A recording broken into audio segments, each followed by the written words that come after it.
ఎందుకు అలా గొడవ ఆడుతున్నావు? ఏంటి గొడవ ఆడుతున్నావేంటి? ఐషు ఇటు చూడు, ఎందుకు అలా గొడవ ఆడుతున్నావు? దొంగ చూపులు చూడకి ఇటు చూడు. ఇందాక నుంచి ఓ అరుస్తూ ఇప్పుడు దొంగ చూపులు చూస్తున్నావా?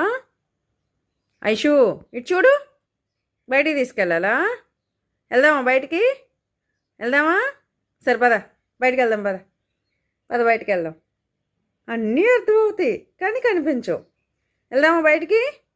పద దా, వెళ్దాం దా. రా మరి, తీసుకెళ్తారా? ఐషు ఓరియో రెడీ అవుతున్నాడు బయటికి వెళ్ళడానికి. ఓరియో బయటికి వెళ్దామా? ఇదిగో ఓరియో, ఓరియో.